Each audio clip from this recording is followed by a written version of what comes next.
విశాఖపట్టణంలో కనక మహాలక్ష్మి అమ్మవారి యొక్క దేవస్థానం ఇసకేస్తే రావడం అంతటి అనుగ్రహప్రదాయిని.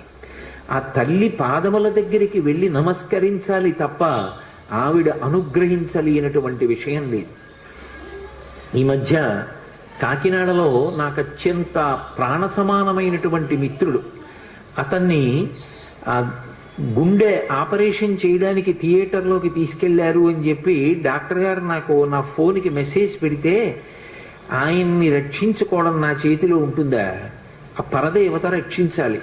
పసుపు నీళ్లతో కనక మహాలక్ష్మి అమ్మవారికి అభిషేకం చేశా. ఆ సమయంలో తిరిగి వచ్చాను, శుభవార్త విన్నాను. ఆ తల్లి గొప్ప అనుగ్రహప్రదాయిని.